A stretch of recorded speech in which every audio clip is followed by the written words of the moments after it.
सबगोटा के प्रणाम करे छी।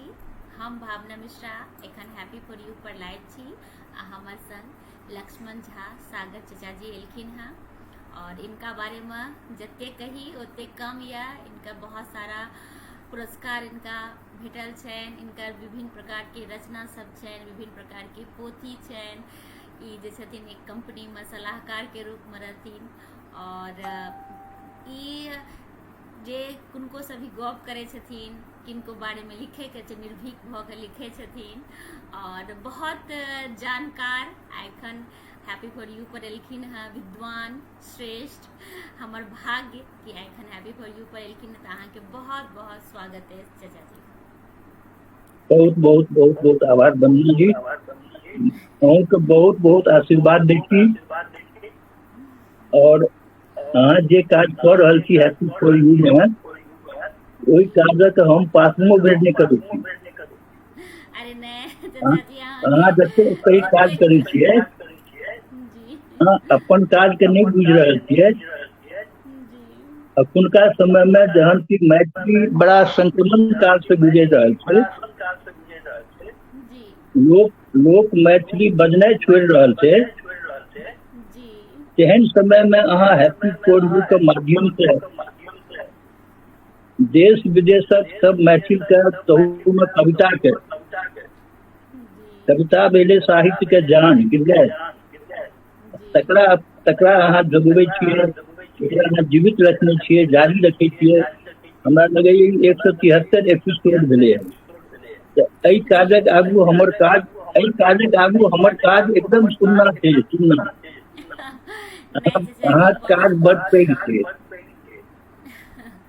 बहुत पैघ काज करै छी जी। अहाँ के जते ज्ञान छै, जते अनुभव छै, जते हम फेसबुक पर अहाँ के ज्ञान के गप सब, अहाँ के रचना ई सब देखैत रहे छी, बहुत ही इंस्पायर हो छी और अहाँ सब मिथिला के लेल जे छै अनमोल छियै और मिथिला के हित के लिए बहुत ही काज कर रहल छियै, करलिए हैं आ करबे तो ई बहुत प्रसन्नता भेटै अछि।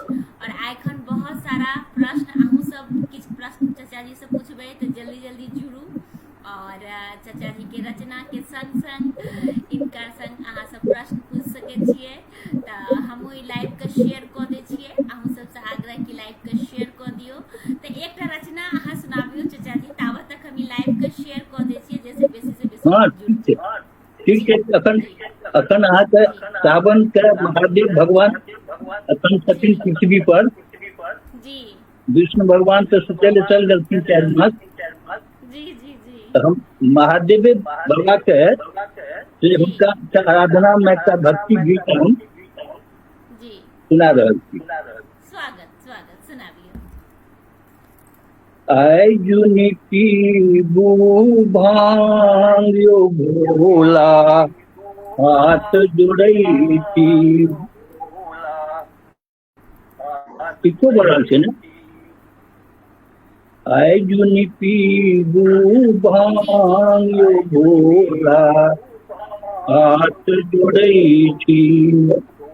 सुनि हमर मांग यो भोला, विनती करै छी। भावना जी से ऊपर नहीं बढ़ रहल छै।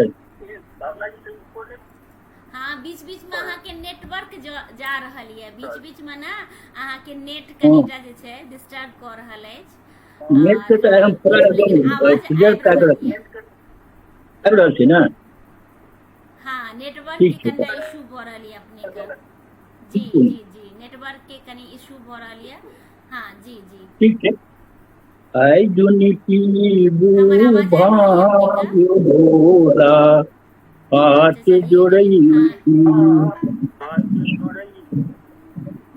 सुनली हमर मांग यो दानी, विनती करै छी। मिथिला हमर गत्र गत्र टूटल, मिथिला हमर गत्र गत्र टूटल। भाषा हमर जड़ि सँ उपटल, से नहीं बुझै समांग यो दानी, गोर लगई छी।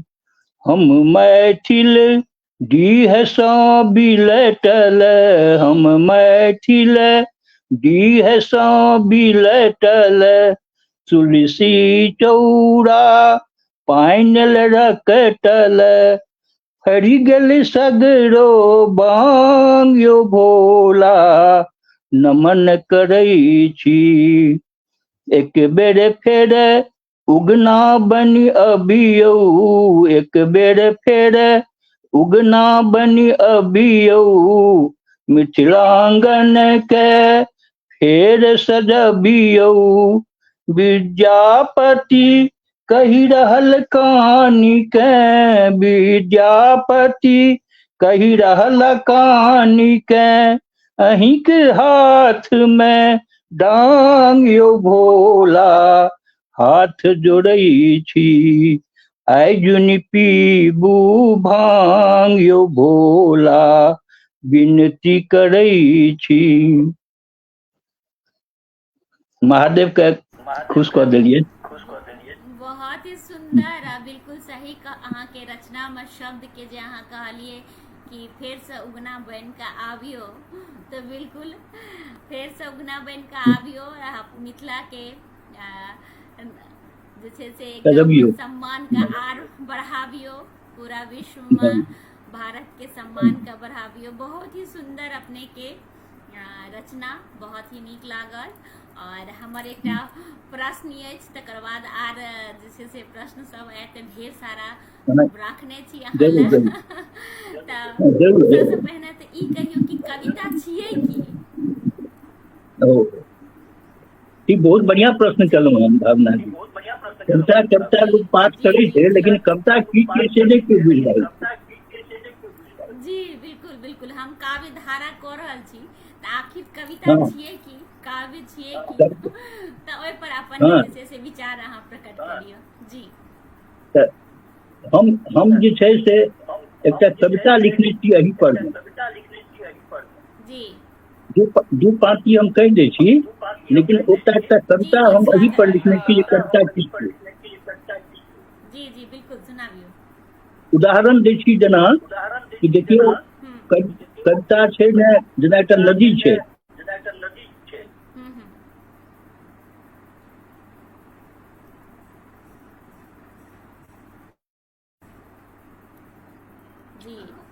बुझलिए भावना जी।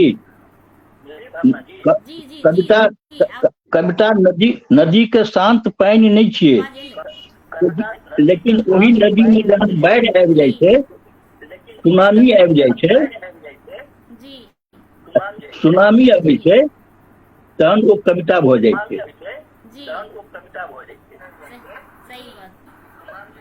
अब कविता के बारे में एकटा हम अपन कविता सुना रहल छी, ये कविता आखिर छियै की? कोन वर्ष कोन दिन से मोन नहीं अछि, मुदा ओ घड़ी ओ क्षण ओहिना मोन अछि, जखन कविता के पहिल बेर हम देखने रही। चुनरिया भोर में पोखरी मोहार पर सिंहार बिछैत कविता, इंद्रपरीक आभा सँ दीप्त, कचनारक कली सदृश लागल रहे हमरा। अब मणिकांचनक लालित सन सोहनगर अपन अर्धविकसित उरोज पर उन्मुक्त केश राशि के ओढ़नी जकाँ ओढ़ने, अपन अलहर हंसी सँ हमर बाल सुलभ मोन के मोहि लेने छल ओ। कविता तखन कांच कुमारि सन सन्निध छल, कविता के प्रति आसक्तिक काम शास्त्रक बोध हमरा नहीं भेल आइ धरि, कारण हम ओकर इतिहासे सँ आश्वस्त छी। मुदा मुदा कविता भूगोलक परिध सँ बहुत आगू निकलि गेल अछि। वाह हम ओकर उन्नत ओजक रेखा गणित में उजरायल छी। कविता हमर के थी,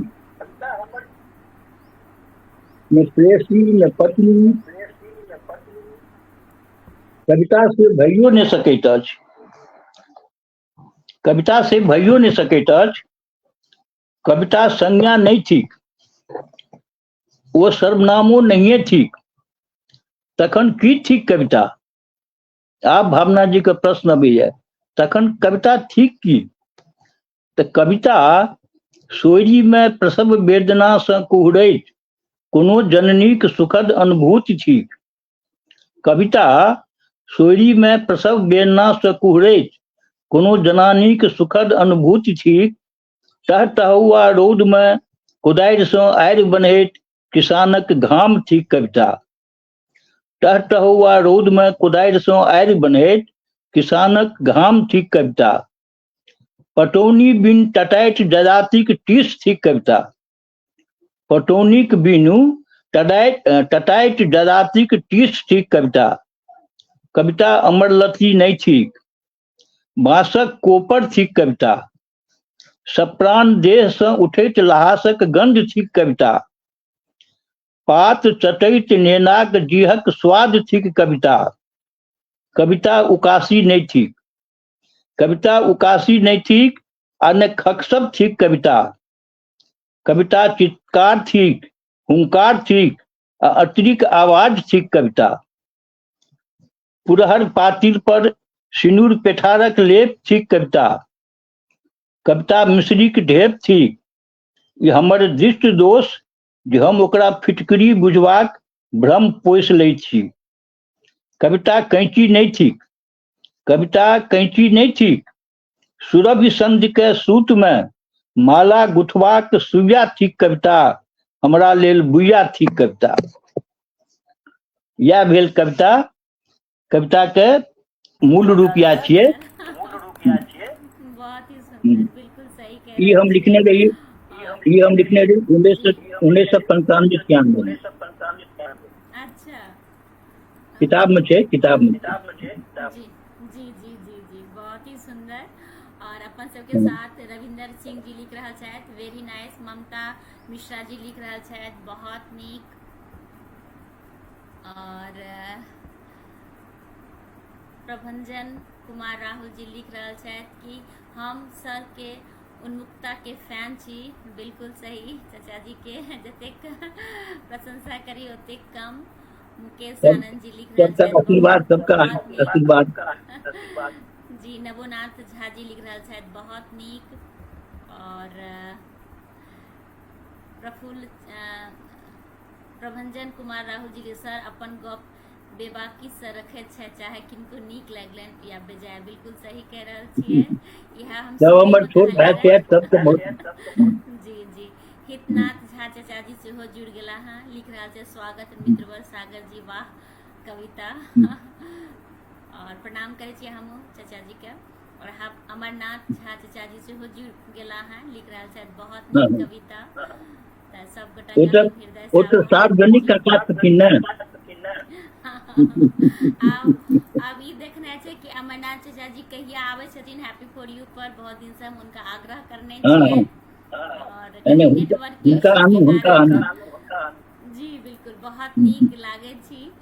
बहुत बहुत धन्यवाद। रविंदर सिंह जी लिख रहा छथि, बहुत नीक लागले उनका अपने के रचना।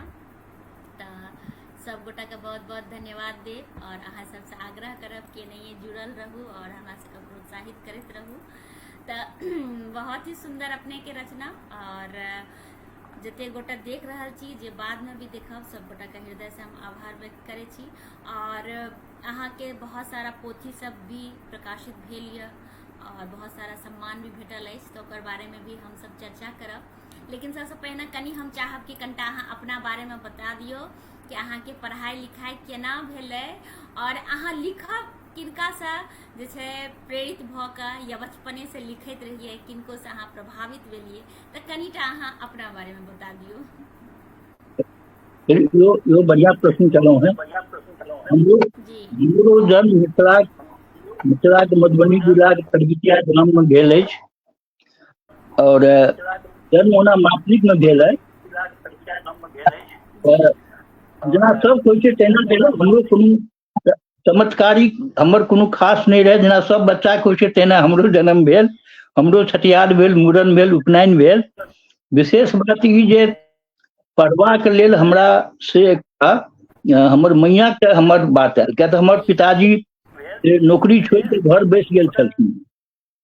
तऽ हमर मैया हमरा कहलखिन जे हम बच्चा में बड़ा अगत्ती रहिए, तो ककरो बात नहीं मानिए, नाना के दुलारू रहिए, तो बड़ा अगड़ाइए, बड़ा छिड़ियाइए। तो हमरा मैया एक दिन बैसा के कहलखिन जे एना जे करमे तो भविष्य कोना जेतौ। तो हम कहलिए भविष्य की होइ छै, एतेक बोध हमरा नहीं रहे जे भविष्य की होइ छै। तो कहलन भविष्य होइ छै जे तोरो बियाह हेतौ, धिया पुता हेतौ, ओकरा सबके लिखेबी पढ़ेबी, तो एना जे करबी तो कोना हेतौ। नीक से पढ़, मोन लगा के पढ़, पढ़मे तो बड़का लोक में तन तोरो बाल बच्चा सब बड़का हेतौ। ई बात हमरा बालपन में से बड़ा भीतर से बड़ा बहुत झकझोर देलक, हमर वो टर्निंग पॉइंट भऽ गेल। तो ओकर बाद जे छै से हम अपन पढ़ऽ लगलहुँ। लेकिन चूंकि गाम में रही तऽ हम बुझलहुँ जे पढ़ाई तो एकटा काज छियै, पढ़ाइए टा पर अगर हम लागि जायब तहन तऽ फेर परिवार घर सबटा फेर हमरा जहन कहियो एहन मौका लागत जे हमरा सम्हारऽ पड़त तऽ तखन हमरा कोना हैत। तऽ हम अपन की करी, पढ़बो करी और अपना घर में अपना खेत में से तरकारियों उपजाबी, महीष चराबी, कुट्टी काटी, बरद के सानी लगाबी, स्कूलों जाए, पिताजी दुकान खोले तो दुकानों पर बैसी। मन अपना आप का हरदम हम से व्यस्त केने रही छलहुँ हैं। और तई स्थिति में फाका कसी रहे। तो ओहि समय में जे छै से हमर बाबा छलखिन एकटा हाई स्कूल में हेडमास्टर। तो ओहिठाम मिथिला महिर, आर्यावर्त, इंडियन नेशन अबै छलै हँ। तो ओ मिथिला महिर हम गेलिए, ओहिमे जहन पढ़लिए लोक सबके, तो हमरा भेल जे इहो सब तो अगले बगल गामक लोक सब छियै, इहो सब तो वएह खाइ छै जे हम खाइ छी। तो ई सब जहन लिख रहल है तो हम जी कटि गेल छलै। हाँ हमर नेटवर्क में कनिटा इशू भ गेलै, तऽ हम फेर मोबाइल से जुड़लियै, लैपटॉप से हम जुड़ल छलहुँ, तऽ हमर अच्छा नेटवर्क में अच्छा कनिटा गेल रहा, तऽ फिर हम मोबाइल से जुड़ गेलहुँ, लैपटॉप से जुड़लियै। जी जी जी हाँ जी तो हम बहुत बात हमर नहीं सुनने हेबै अहाँ। तो हम हाँ कोनो हमर मूल बात दोसर मोबाइल से सुनैत रही। अच्छा ठीक छै। तो वएह जी भेलै जी कि जे हम अपन हमर जे प्रेरक भेल मिथिला मिहिर। आ मिथिला मिहिर में कोनो एक आदमी के रचना तो छपै नहीं, जतेक लोकक छपनि ने हुनके सबके देख के हमहूँ सोचलहुँ जे हमहूँ किया नहीं लिख सकै छी। तो हम मिथिला मिहिर पढ़ी। आ हमरा दलान पर लाइब्रेरी रहे, ओहिमे हरिमोहन बाबू के किताब पढ़ने रही, और क्यों नहीं हमर वह हरिमोहन जी बाबू के किताब और मिथिला मिहिर, ओहिसँ जी हमरा लिखे के प्रेरणा भेटल। और हम जी 1968 ईस्वी से लिखऽ लगलहुँ। 1968 ईस्वी से हमर रचना छपऽ लागल मिथिला मिहिर में। वाह ओकर बाद पढ़लहुँ, पढ़ाइयो लिखाई केलहुँ, पढ़ाई लिखाई कए के फिर हम मैट्रिक में बढ़िया रिजल्ट भेल, फर्स्ट केलहुँ अपना गाम में, पहिल व्यक्ति रही हम। फिर वाह मधुबनी एलहुँ, स्कॉलरशिप से पढ़लहुँ, स्कॉलरशिप जी से पढ़ि के चार्टर्ड जी अकाउंटेंसी करे ले माय बाप पठेलथि कलकत्ता। जी कलकत्ता में आबि के हमरा अपन पढ़ाई पर ध्यान कम गेल, मिथिला मैथिली पर बेसी ध्यान गेल। तो हम अच्छा पढ़ाई लिखाई के कात में राखि देलिए। आ गाम जी पर लोक के झूठे कहिए जे हाँ, एहि बेर निकलि जेबै। आ एम्हर हम जी मिथिला मैथिली करके निकलबे की तो अपन जीवन के लगा दिलिए मिथिला मैथिली में, सेवा में। वाह बाद में नौकरियों पकड़ लिए। नौकरी जी पकड़ के फिर धिया पुता के सबटा के पूरा हम सबके सेट करवा दिलिए, से सब कऽ लेलिए। लेकिन हमरा जी ब्लड में बच्चे से जे छै वो मिथिला जी मैथिली हमरा दौड़ रहल है।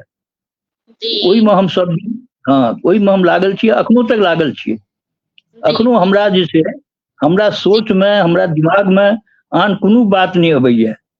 ने जी खेल जी अबैया, ने क्रिकेट अबैया, हमरा कोनो लुरि नहीं है। हम क्रिकेट के क नहीं बुझे छियै, कोनो खेला के किछु नहीं बुझे छियै। पूरा जिंदगी में मात्र 5टा सिनेमा देखने छी, मात्र। हमरा कोनो हॉबी नहीं छल। अच्छा लेकिन हमर दिमाग हमेशा घूमैत रहैया मिथिला मैथिली, हमर भाषा दुनिया के सबसे श्रेष्ठ भाषा छल, ई हम पढ़ै छियै। आइ किया नहीं अछि तकर दुख होइत रहैया। हरदम मन में कटोटित रहैया, ताहि दुआरे कखनो कखनो के मन जहन बड़ा बहुत लोहस जाइए तो कखनो कखनो के बड़ा बिगड़ल बिगड़ल पोस्टो सब कऽ दै छियै, मित्र सबके खराब लगे छै, लेकिन हमरा मन के शांति भेटैया। तऽ इएह हमर संक्षेप में हमर जीवन भेल, संक्षेप में इएह जीवन भेल हमर। आब रिटायर कऽ गेल छी, आब हमर संपूर्ण समय जे है से मिथिले मैथिली के रहैया। सुतै छी, खाइ छी, नहाय छी, तकर बाद हरदम वएह ओही फेरा में लागल रहै छी जे कोना कतहु से नीक समाचार भेटै, मिथिला मैथिली के संबंध में किताब पढ़लहुँ, पत्रिका पढ़लहुँ, एहि सबमे लागल रहै छी। इएह छै भावना जी, हमर जीवन के छोट सन इएह नमूना छै। बहुत ही सुंदर कहलिए। और जेना विद्यापति मैथिली में चर्चित भेलखिन, विश्व विदित भेलखिन, ओना एखन तक फेर कियो नहीं भऽ पाबि रहल छै, लेकिन जरूर हेतै। आगा मैथिली के भविष्य नीक हेतै। पहिने बीच में कनी अधला भेलै मैथिली ले, लेकिन आब बहुत गोटा मिलकर मैथिली पर बहुत काज कऽ रहल छथिन और एकजुटता हेतै, मैथिली के विकास भऽ रहल छै और बेसी हेतै, हमरा पूर्ण विश्वास अछि।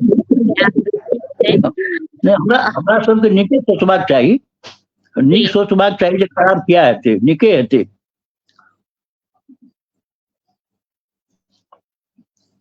और कोनो प्रश्न अहाँ कहि से कहू।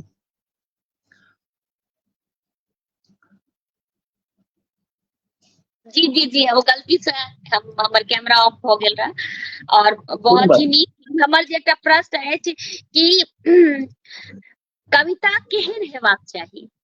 अहाँ तऽ एतेक लोग के विद्वान सबके संपर्क में छियै और हमेशा रहे छियै, बहुत विद्वान अहाँ के सानिध्य में भी रहलिए हैं, बहुत विद्वान अहाँ के संपर्क में भी छथिन, तऽ कविता केना हेबाक चाही? असल में भावना जी, कविता जे छियै ने, कविता जे छियै से कविता के हम अहाँ के से विद्यापति के समय से कनेक शॉर्ट लऽ लै छी, पहिने पाछू जाके लऽ लै छी कविता के। देखियो विद्यापति जतेक रचना केलखिन ओ सबटा गीत छियै, ओ कविता नहीं छियै, सबटा गीत छियै। लेकिन विद्यापति भऽ गेला कवि कोकिल, तऽ कई मतलब जे गीतो लिखनिहार कवि बनि सकैया, या एकरा ई कहि सकै छियै जे कवि जे होइ छथि से पहिने गीत लिखै छथि। कविता के जन्म से गीतक जन्म पहिने भेल छै। गीत जे छै से कविता से जेठ छियै। और कविता जे छै से पहिने तुकबंदी कविता होइ छलै, तुकबंदी कविता होइ छलै हैं, जे मने ओकरा कहि सकै छी अहाँ से पद्य कविता छलै है, तुकबंदी होइ, तुक मिला दे तो वो कविता हुई। लेकिन 1967 ईस्वी में, 1967 ईस्वी में सुपौल में, सुपौल जिला, सुपौल में, तब सुपौल सहरसा जिला में। अच्छा, हमर सुपौल में, जी जी, अहीं के सुपौल में, अहीं के सुपौल में 1967 में एकटा ऐतिहासिक कार्यक्रम भेल छलै हैं।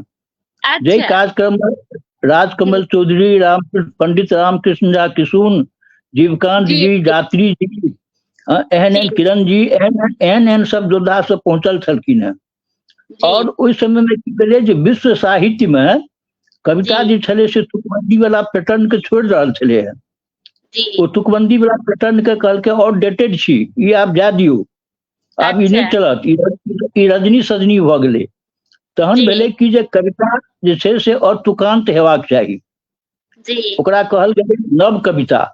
तो ई 1967 के बाद से ओ सुपौल ऐतिहासिक जगह भऽ गेलै, ओहिठाम ई शंखनाद कयल गेलै जे कविता जे छै से और तुकांत हुए, नव कविता हुए, जेकर धार बढ़िया हुए, हाँ, जे सहज हुए, लोक ओकरा बुझि सके। तकर बाद जे एकटा से एकटा बाढ़ि आबि गेलै नव कविता के, तकर बादक कवि सब जे छै नव कविता लिखऽ लगलखिन। लेकिन ओहिमे की छै, ओकरो एकटा अनुशासन छै।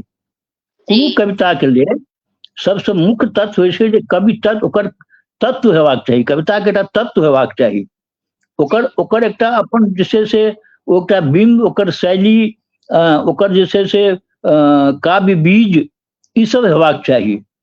अब एकटा देखियो जे मानि लिअ से आब अखुनका कविता में किछु लोग सब से बड़ा अनुशासनहीन जकाँ काज करै छथिन।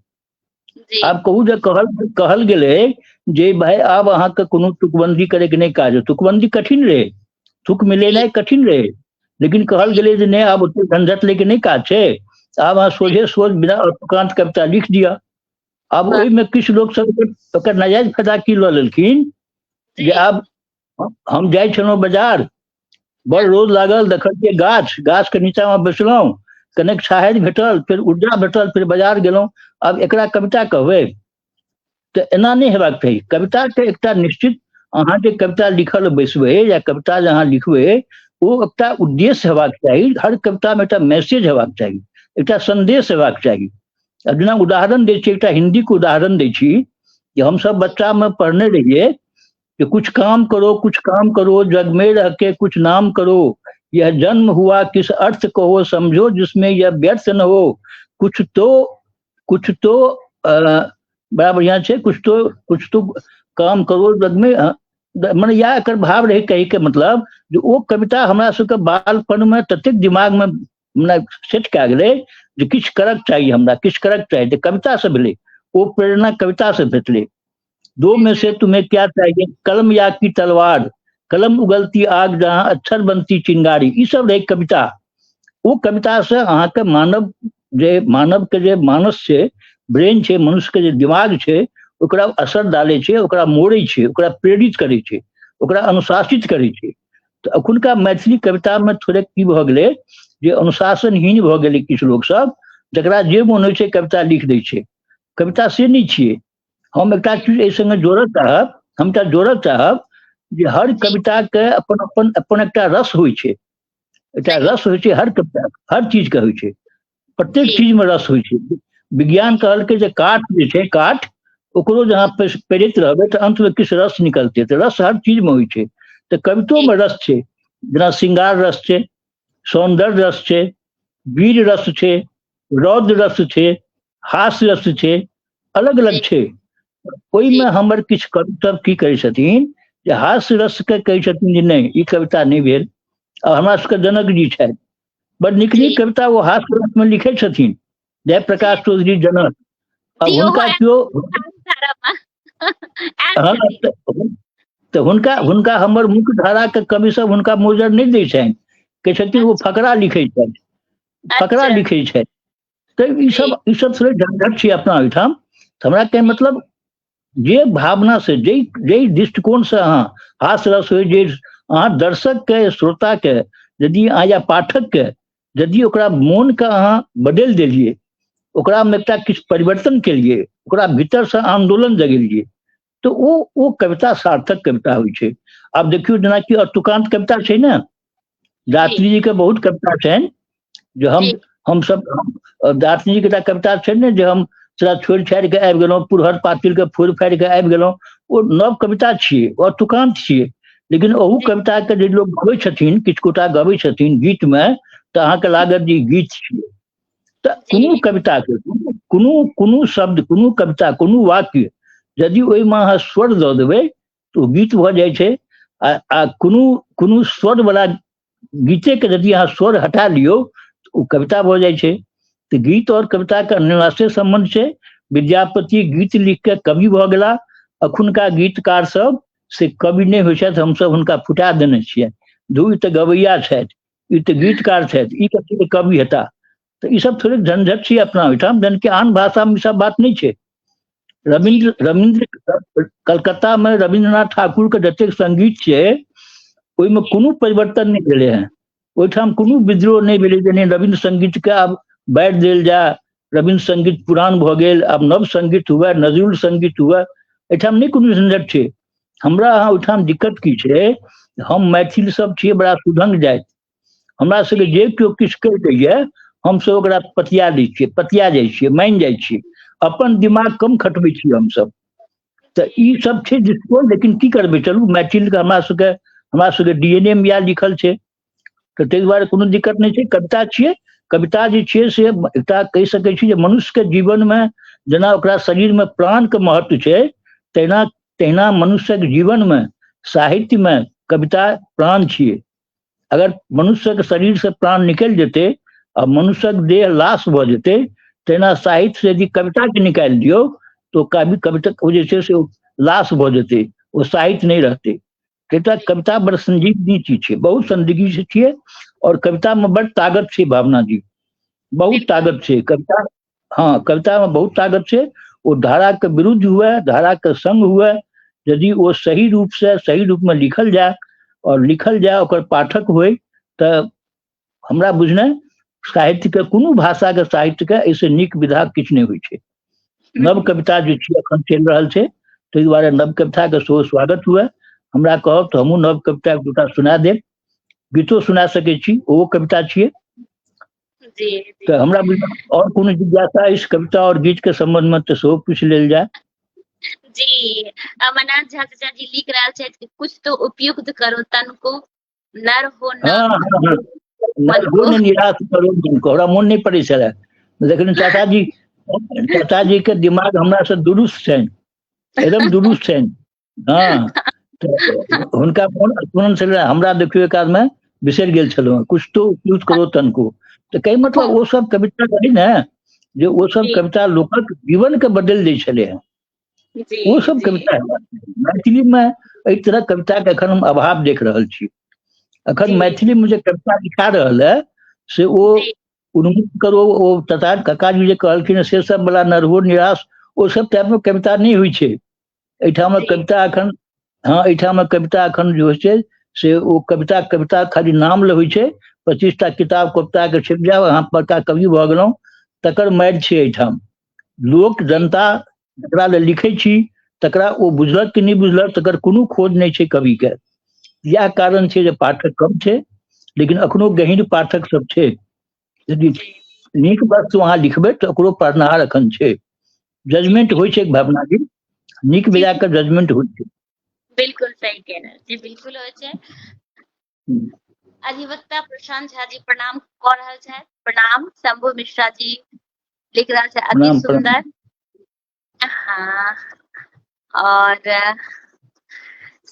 संजीव मिश्रा जी लिख रहल छथि गोर लगे छी सब गोटा के, तऽ प्रणाम करे छियै अपने के। और प्रेम शंकर जी लिखने छथि बड़ नीक कविता, तऽ बहुत बहुत धन्यवाद। जते गोटा जुड़लौ हैं सब गोटा के बहुत बहुत धन्यवाद दै छी, और जे बाद में भी जुड़ब तऽ हम चाहबै जे कनी एकटा आर अपने के रचना सुन लिए, तहन गपशप आर हेतै। एकटा रचना अपने सुना देतियै। हाँ, तो एकटा जे छै से इहो रचना हमर भावना जी, जी 1988 के रचना छी, 1988 के हमर पोथी में है। तो ये हम अपना मैप पर लिखने रहिए। अच्छा। मैं हमर गंगा, कविता के नाम छिए मैं हमर गंगा। और सही में हमर माय के नाम गंगा छले। तो वो हमरा तो ये लिखने छिए माय के नाम से, 88 में छपल छै किताब में। जी। सिमसल गोरहा के चिनगी पर जी मोन पारि लियो 88 वाला अपन मिथिला के गाम, तखन ई कविता के अर्थ बुझबै। ओहि समय में जे रहे 23 में लिखल छिए जे सिमसल गोरहा के चिनगी पर भूसा झोंक झोंक, सिमसल गोरहा के चिनगी पर भूसा झोंक झोंक, धुआं से लाल भेल आंख में नोड लेने, खापेर में मड़ुआ उड़बैत माय हमर, समाराजी घरक बहकरनी बनल रहल। सिमसल गोरहा के चिनगी पर भूसा झोंक झोंक, धुआं से लाल भेल आंख में नोर लेने, खापेर में मड़ुआ उलबैत माय हमर, समाराजी घरक बहकिरनी बनल रहल। हमरा लेल बाबू के फेरुआ धोती में चिपड़ी साइड साइड, बाबू के फेरुआ धोती में चिपड़ी साइड साइड, जार सँ ठिठुरैत अपन माय के दियादनी सभक पटोर खिंचैत हम देखने छी।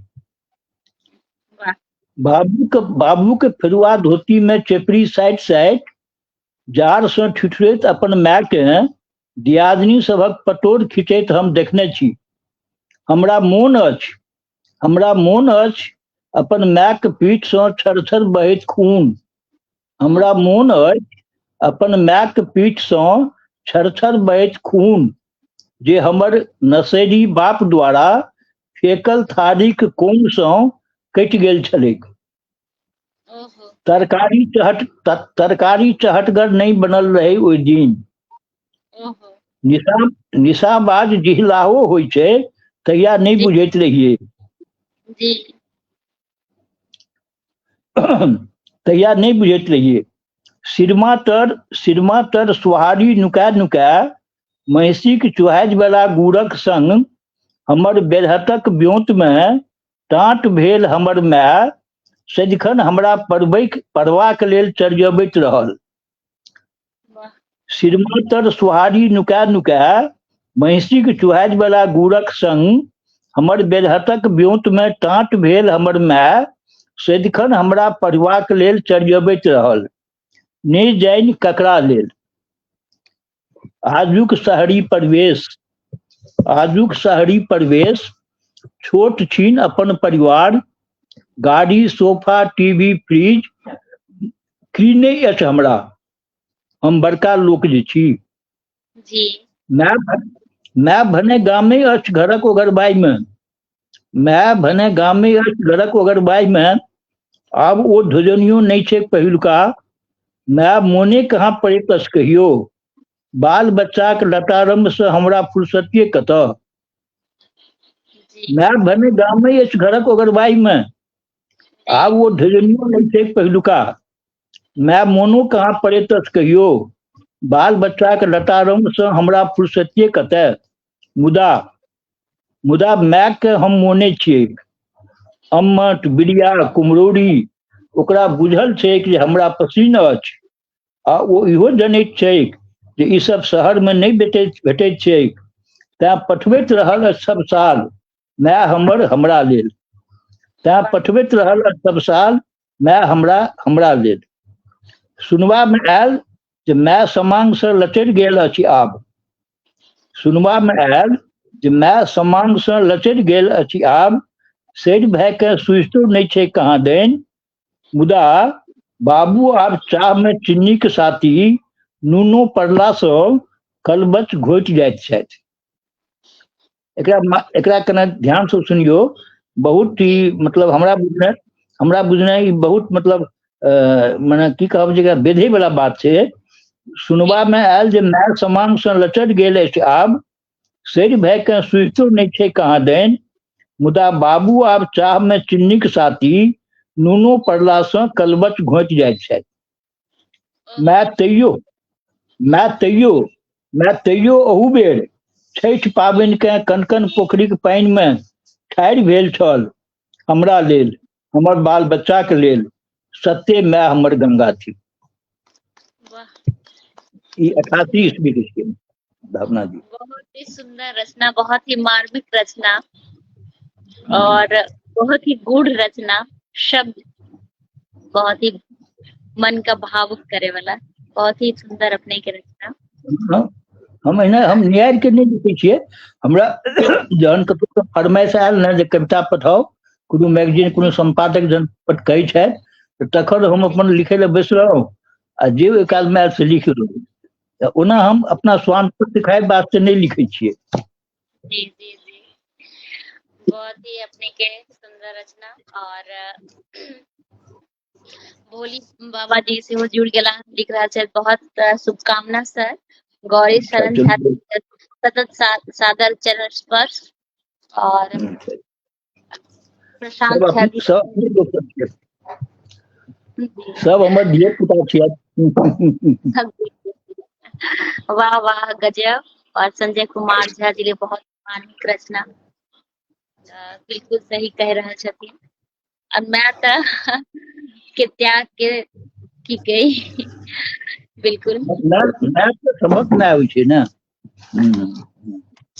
जी। और एक प्रश्न बहुत ही हमरा मन में था कि कवि बनबाक लेल की योग्यता अछि। हाँ कवि बनबाक लेल की योग्यता अछि सएह ने। जी जी कवि देखियो हमरा बुझने प्रत्येक मनुष्य प्रत्येक जीव में जे मनुष्य छे, देहधारी मनुष्य सबक शरीर में एकटा हृदय होइ छे। जी आ जकरा हृदय में संवेदना छे, करुणा छे, दया छे, वो सब कवि होइ छे, वो सब कवि होइ छे। जी आब तहन कहब जे सब जहन कवि होइ छै तऽ दर्शक फेर के होइ छै, तऽ हाँ, कवि में इएह होइ छै जे ओ ओहि संवेदना से अपन शरीर में उपजल हृदय में संवेदना, करुणा, दया, माया, कचोट, ई पछतावा, एहि सब के जहन वो अपन शब्द से अभिव्यक्ति दै छै तऽ वएह जी कविता होइ छै, वएह कविता होइ छै। और अभिव्यक्ति देनहार वो कवि होइ छथिन। ओना कवि सब होइ छथिन जिनका हृदय में संवेदना, करुणा, दया, मोह, माया, पछतावा, कचोट होइ छै। जी तऽ हमरा बुझने कवि के यह योग्यता छियै। और कवि के ने कोनो ट्रेनिंग होइ छै, ने एकर कोनो कोर्स होइ छै, ने एकर कोनो पढ़ाई होइ छै। अहाँ पढ़ैत रहियो, पढ़ैत रहियो, पढ़ैत पढ़ैत अनेरे अहाँ के हाथ चलऽ लागत। एकटा बच्चा में हमरा मोन है, भावना जी एकर प्रसंग कह रहल छी, एही प्रसंग पर बात कह रहल छी जे मने मंत्र के असर करो। मंत्र केहन चीज होइ छै जे बच्चा में जे छै ने, दुर्गा पूजा के टाइम में से एकटा हमर जी पित्ती छलखिन नेपाल में, पित्ती छलखिन धाम। वो अबथिन तऽ सब धिया पुता कहलखिन थान तर सब हाथ रोपे जो, हाथ रोपे जो। आ पंचमी के माटि फोड़ि फोड़ि के सबक हाथ पर फेंकै छलखिन, एकटा मंत्र पढ़ै छलखिन। तऽ हमरा भेल कि जे हमरा सबके बेवकूफ बनबै छथिन। तऽ हम अपन हमहूँ केलहुँ, हमहूँ 2 दिन 3 दिन देख लेलियै। एक दिन जाके हमहूँ हाथ रोपलियै। जखने हमरा हाथ पर पंचमी के माटि पड़लै आ ओ मंत्र सुनलियै, अब विश्वास नहीं करबे, हमर हाथ चाटी चलबऽ लगले। जे पर हमरा अच्छा विश्वास नहीं रहे कि हमरा सत्य भ गेल। वो चाटी जी चलैत चलैत हम बहुत दूर तक जा लगलियै। जब लोग पकड़लक हमरा, तखन हमर चाटी छूटले। ओहि दिन से हमरा विश्वास भ गेल जे मंत्र सही होइ छै। तो ई हम कहलहुँ हँ कविता के, कवि के बारे में।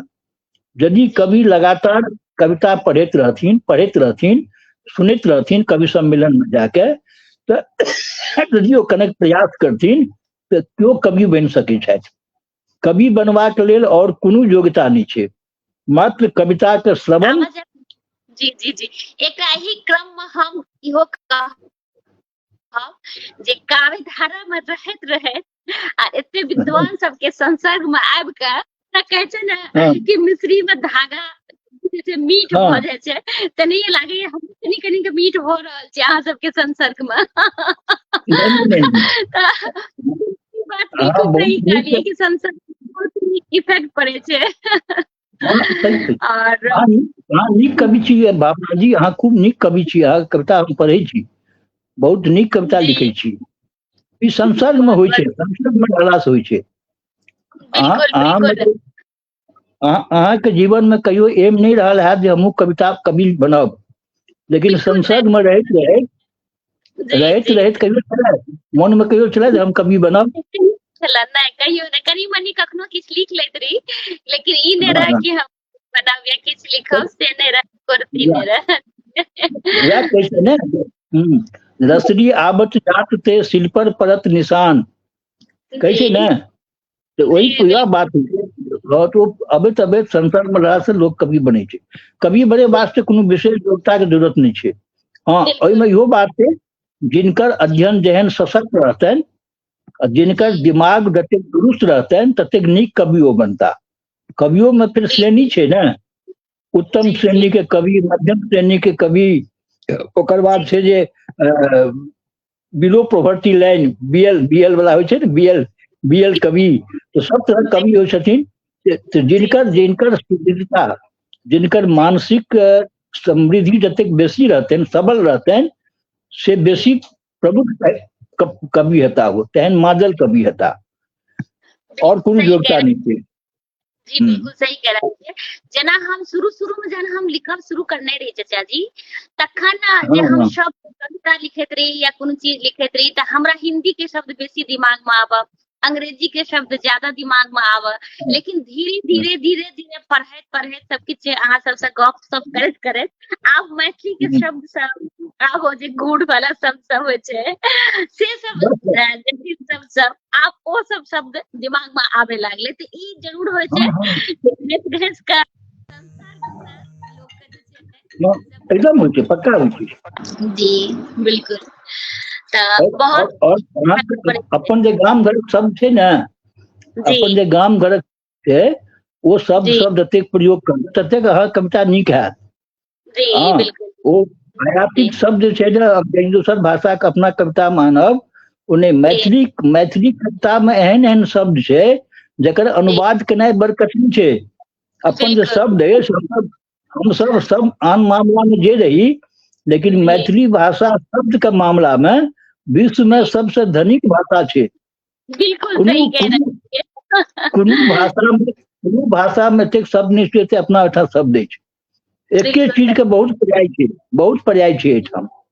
ताहि दुआरे अपन शब्द के जतेक प्रयोग करबै ततेक नीक रहत। बिल्कुल सही कह रहल छियै। तऽ अपन सबके संग जे छै से प्रतिभा झा जी लिख रहल छथि कि नाना जी हमहू सब देख रहल छी। बिल्कुल स्वागत अपने के। शंभू झा जी लिख रहल छथि भनसा घर मन आबि गेल आ माँ के स्नेह संग अति सुंदर। बिल्कुल सही कहलिए। विजय चौधरी जी लिख रहा है बहुत नीक प्रस्तुति रही है अहाँ के। जी बिल्कुल।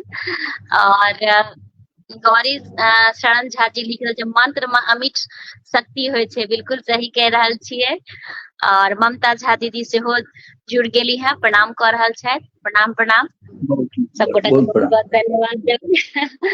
तो एक प्रश्न अपने से जी एक प्रश्न अपने से हम और है जे पहिना जखन अहाँ के बाल अवस्था रहे, जखन अहाँ के युवा अहाँ रहिए, मंच पर जाइत रहिए, तखनका जे रचना रहे, तखनका जे कवि लोग रहथिन, ओ तखनका में एखनका में अहाँ के की अंतर लागैए? की अपना आप में अहाँ सब बात स्पष्ट कहे छियै? ताहि लेल आइ हम ई प्रश्न अहाँ से बहुत सटीक प्रश्न करब, बहुत सटीक प्रश्न करब।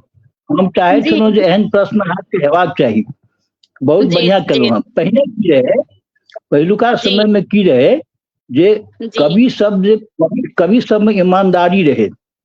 जी। और ईमानदारी के वजह से की रहे, ईमानदारी इस सेंस में जो अपन अनुज कवि के अपन अनुज करके बड़ आदर करे छलखिन है, ओकरा प्रोत्साहित करे छलखिन है।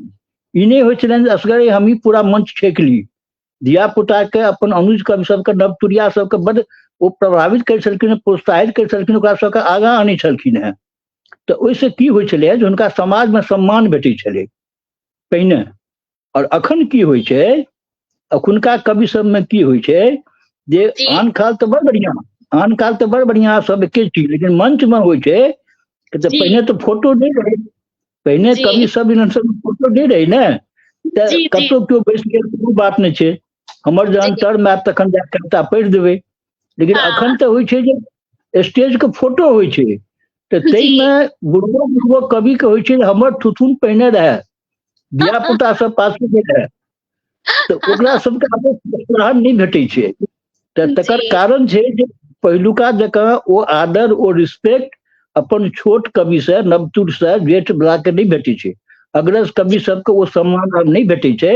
तकर दोषी हमर नवतुरिया कवि नहीं, हम सब अपने दोषी छी। हमरे सबक जे समकालीन लोग छथि वो दोषी छथि जे हुनकर अपन थुथुन, हम मुँह नहीं कहै छी, थुथुन कहै छी, अपन थुथुन हुनकर चमकैत रहक चाही फोटो में, आगू में, अखबार में। तकर लोभ द्वारा वो अपन जुवा छोड़ के, अपन जुवा और युवती जे हमर कवि सब छथिन बड़ा मेधावी, हुनका युवक युवती सब लिख रहल छथिन जतेक, हुनका सब में जे धार छनि, जे त्वरा छनि से बहुत बढ़िया छनि। हमरा तो हिनका सबसे ईर्षा होइए जे हिनका सब में एतेक कोना, एतेक हिनका सबके कम समय में एतेक मैच्योरिटी कोना भऽ गेलै। हमरा सबके मैच्योरिटी होते दूर भऽ गेलो, अखन तक अपना के पूरा मैच्योर नहीं बुझे छियै, लेकिन अखुनका नवतुरिया सब में बड़ मैच्योरिटी आबि गेल छै। तो हमरा सबके इच्छा हुई जे पर एकटा गप कहबै, हम अपने आप के ही कहै छियै, अपने आप के ही एग्जाम्पल लऽ के दै छियै, हम दूसरा लेल नहीं कहै छियै, हम अपना क्यों बुरा नहीं मान छै, क्षमा चाहबै कि अहाँ एखन कहै छियै कि अहाँके ज्ञान नहीं छै, अहाँ में मेच्योरिटी नहीं छै, आर हम सब एखन कहै छी कि हम बहुत ज्ञानी भऽ गेलहुं हँ, तऽ एकर इएह कहबै अज्जल गगरी छलकत जाय, एना बात नहीं छै, अहाँ सबके पूरा ज्ञान रहे, बट जे छै से अहाँ सब कहै छियै कि हमरा ज्ञान नहीं छै, किछु गोटा एकर एना छै भावना जी भावना जी ज्ञान एकटा एहन चीज छियै जे जी एकर कतौ निश्चित माइलेज नहीं लिखल छै। सही ज्ञान हमेशा 0 माइल पर ठाड़ रहे छै, जी हमेशा 0 माइल पर। अहाँ बिल्कुल जेमरे बढ़बै तेमरे ज्ञान अहाँके भेटत। हम जी जे जी अपन गंतव्य से पहिने मानि लेबै जे हम तऽ पहुंच गेलहुं गंतव्य पर, तऽ हमर ज्ञान खत्म। मरे हाँ काल तक ज्ञान भेटै छै, मरे काल तक ज्ञान भेटै छै। अहाँ बिल्कुल सही इतिहास पढ़ि लियौ, आज जी अहाँ पांडव कौरव के कहानी पढ़ि लिअ, राजा दशरथ लक्ष्मण और जिनका सब छनि अपन रामायण महाभारत से पढ़ि के देख लियौ जे बहुत एहन बात होइ छै जे अंतिम समय तक लोग के नहीं बुझल रहे छै, जे लोग बुझे छै आ सीखै छै। ताहि दुआरे बिल्कुल सही मनुष्य के कखनो ई नहीं बुझक चाही जे हम पूर्ण ज्ञानी भऽ गेलहुँ। पूर्ण जी ज्ञानी क्यों नहीं होइ छै, किछु ने किछु अहाँ में कमी रहत, तो ओकरा बिल्कुल सीखे के कोशिश करक चाही। कखनो ई नहीं जखने कहलिए फुल स्टॉप पूर्ण, ओकर बाद फिर किछु नहीं हेतै। ताहि दुआरे बिल्कुल हमेशा अर्धविराम।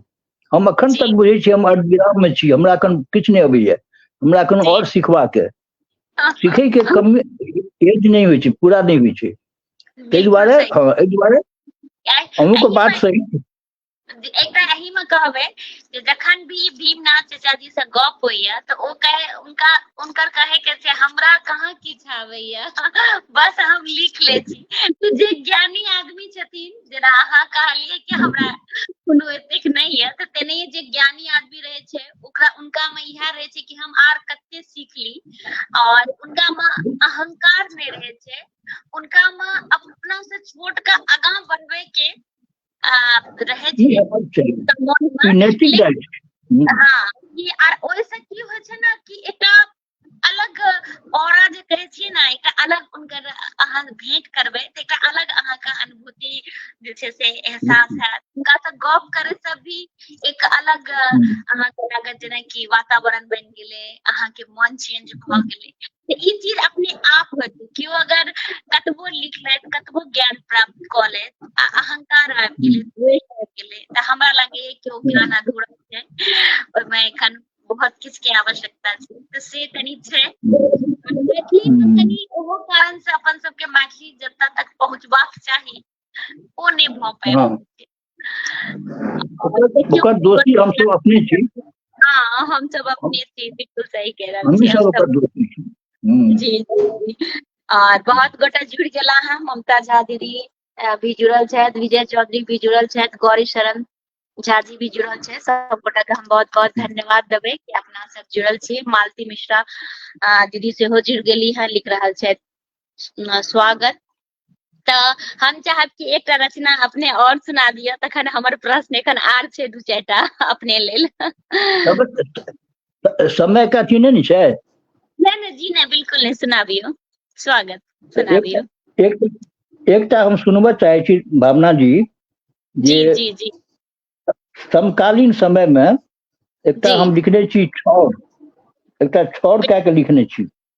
जी बिल्कुल, बहुत गोटा का एखनका जे नया बच्चा सब है ओकरा छौर के मतलब भी नहीं पता है कि छौर छियै की। हाँ, छौर के मतलब नहीं पता छै, ठीक कहलिए। तो ओही पर में देखबे ने करियै, अखुनका छौर देखते हाँ तखन तो ने बुझियै की। तो हम एकरा जी जे छै से रिपीट नहीं करबै, एके बेर में सरसरा के पढ़ि दै छियै। क्या तो हमरा एकटा जी छौर एकटा युग धर्म, ई दूटा जी पढ़बाक हमरो इच्छा होइए। क्या एतेक बिल्कुल लोग सब जुड़ल छथिन, स्वागत तो हमरा जी दूटा कविता पढ़बै के बाद अपनो सेहनता होइए। एतेक लोग जी सब जुड़ल छथिन, सबके ई सब जी लिखल गेल छै पहिने लिखल जी छै 20-25 साल पहिने, लेकिन आइयो ओ घटना जे छै से ओहिना छै, जी किताब में छै। तऽ ओकरा जी देख के पहिने छौर पढ़ि दै छी।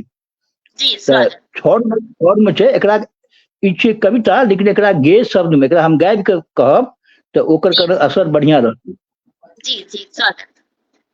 छौ सुतली रातिक अहाँक उकासी हमरो खूब कुरबैया दम फूलने जो अहाँ जगै छी हमरो कहाँ सूतल होइया कहलनि बेटा चल दिल्ली तो सेहो अहाँ कहाँ गेलौं हमर निमेरा खातिर सब दिन धौजन अपन सहत रहलौं जैतौं दिल्ली निके ना रहितौं घुरितौं मथुरा वृंदावन सब दिन हमरे घूर धुआं के बुझलौं बड़का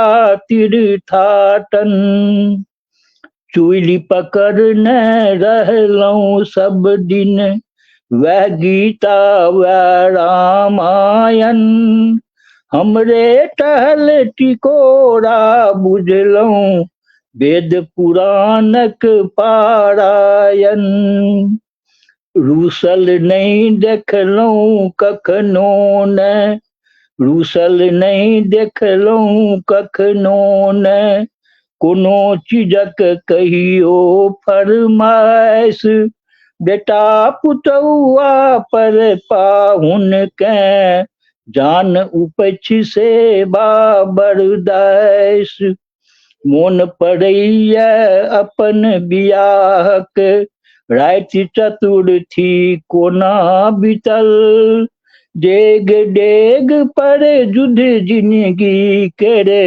अही प्रताप हम जीतल दिया पुता के पढ़ा लिखा के सबहक घर बसा देलौं हमरा रखलौं सदिखन ठाढ़े अपन डाँड़ खसा लेलौं घर घराड़ी केना बचेलौं देलौं नहीं हमरा चिंता हमरा आब लगैया जेना दिलिये में ओ घर किनता अपना माटी के गंध बिसरलनि रहलनि नहीं भाषा केर सोह दुनिया पाछू दौड़ रहल छथि ग्रसित केने टाका केर मोह 70 पार हमू अब केलौं अहूँ करब हमरा पाछा हम चाहै छी हमरा रहिते अहाँ जैतौं हमरा आगाँ घर दुआरि ओगरी हम देबनि घर दुआरि ओगरी हम देबनि चासो बास समटि देबनि जा धरि प्राण रहत ठठरी में कोनो विदति न हुआ देबनि घर जानो जा भोज करेता घर जानो जा भोज करेता चाही कोठिक पुरना चाउर अपना बेर की देख ए बनी जे बनी जो चिताक छौर अपना बेर की देख ए बनी जे बनी जो चिताक छौर।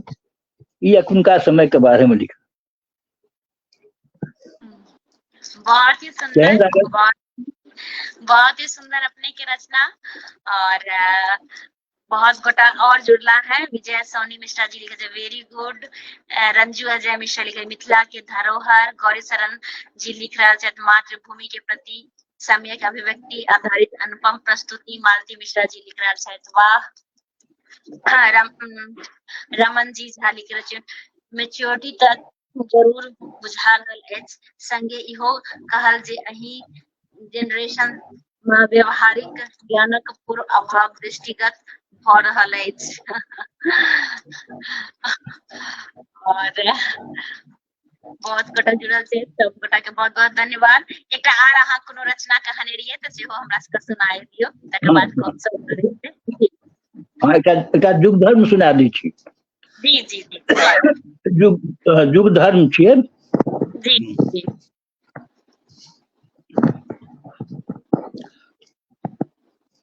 युग बदलि गेलै सोच बदलियौ, युग बदलि गेलै सोच बदलियौ, सोचे सँ संसार चलै, पुरना ढाठी जे धेने छी, तिनकर दिन कंसार बनै, तिनकर दिन कंसार बनै।